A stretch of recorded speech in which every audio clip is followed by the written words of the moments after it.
بسم اللہ الرحمن الرحیم۔ السلام علیکم ورحمۃ اللہ وبرکاتہ۔ اپنے پیارے قلم کار ساتھیوں اور بزرگ پینشنرز کی خدمت میں نواز مول کا سلام پہنچے۔ ناظرین گرامی، آج کی اس ویڈیو میں جو 2023 کے بجٹ میں وفاقی حکومت نے اپنے سرکاری ملازمین کو پینشن میں اضافہ دیا تھا 17.5%، وہ کس طرح کیلکولیٹ ہوگا اور اس کے بعد آپ اندازہ لگا سکیں گے کہ اس کیلکولیشن اور اس اضافے کے بعد آپ کی پینشن جو ہے اس میں کتنا اضافہ ہوتا ہے، یہ آپ اندازہ خود لگا سکیں گے۔ اس میں بڑا ایک ابہام سا پایا جا رہا تھا، جیسا کہ وزیر خزانہ جناب اسحاق ڈار صاحب نے اپنی اختتامی بجٹ سپیچ میں جو ہے وہ کمپاؤنڈنگ آف پینشن کا ذکر کر کے ایک ابہام جو ہے نا وہ پیدا ہو گیا تھا۔ وہ تو اپنے ذہن میں کلیئر تھے، لیکن ہم لوگوں کو جو ہے نا وہ ابہام پیدا ہو گیا تھا کہ آئندہ پینشن انکریزز جو ہے نا وداؤٹ کمپاؤنڈنگ آف پینشن ہوگی، یعنی اس پہ کمپاؤنڈنگ نہیں ہوگی۔ کمپاؤنڈنگ اصل میں یہ ہوتی ہے، جس طرح یہ کیس ہے، منتھلی پینشن ہے ان کی 25,110،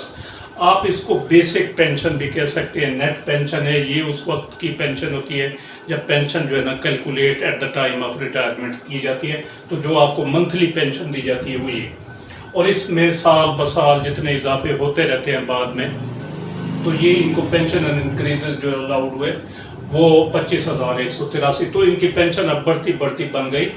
50,293۔ اب کمپاؤنڈنگ آف پینشن یہ ہے کہ اب اس 50,293 پر یہ 17.5% جو ہے نا کیلکولیٹ کیا جائے، جبکہ اسحاق ڈار صاحب نے کہا تھا کہ کمپاؤنڈنگ آف پینشن اب نہیں ہوگی۔ تو ان کا مطلب یہ تھا کہ جو ریٹائرمنٹ کے وقت پچھلی جو اضافے ایڈمیزیبل ہوتے ہیں ان کی کمپاؤنڈنگ نہیں ہوگی، لیکن فردر جو جیسے انکریزز ہوتی ہیں، نیٹ پینشن جیسے بنتی ہے مائنس میڈیکل الاؤنس کر کے، تو اس پر ہوگی۔ تو یہ اس پر اضافہ ہونا چاہیے تھا۔ اب ابہام یہ پیدا ہوا کہ کمپاؤنڈنگ کے بغیر یعنی پھر اس پینشن پر اضافہ ہونا تھا۔ اگر اس پینشن پر اضافہ ہوتا تو یہ 17.5% بنتا 4,394 روپے فقط۔ اب 50,293 اگر ہم کیلکولیٹ کریں میڈیکل الاؤنس کے بغیر، یہ ہے میڈیکل الاؤنس، تو اس میں سے آپ نے یہ میڈیکل الاؤنس جو ہے نا وہ منا کر دینا، باقی جو پینشن بچے گی اس پر آپ نے جو ہے انکریز کیلکولیٹ کرنی ہے۔ تو 50,293 ملٹیپلائڈ بائی 17.5/100، تو یہ بن گیا 8,801،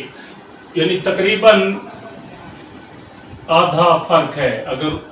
کمپاؤنڈنگ کے بغیر کیلکولیشن ہوتی تو پھر 4,394 بنتے، لیکن کمپاؤنڈنگ کے ساتھ جیسا کہ نوٹیفیکیشن میں بھی کہا گیا ہے کہ net pension means pension drawing, جو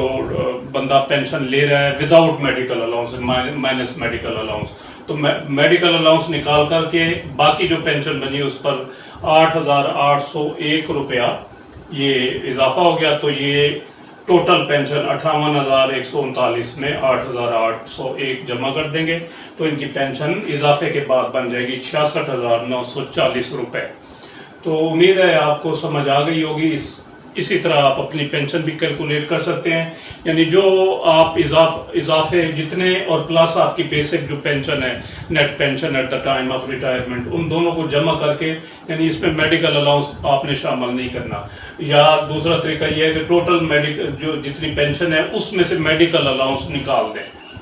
یعنی 58,139 میں سے یہ دو میڈیکل الاؤنس نکال کے باقی یہی رقم آ جائے گی۔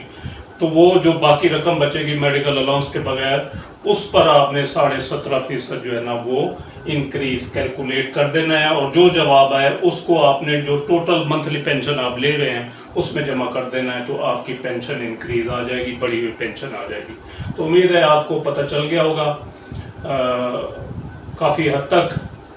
اور ویڈیو بھی پسند آئی ہوگی، جسے لائک اور شیئر ضرور کریں اور اپنی رائے کا اظہار کمنٹ سیکشن میں ضرور کریں۔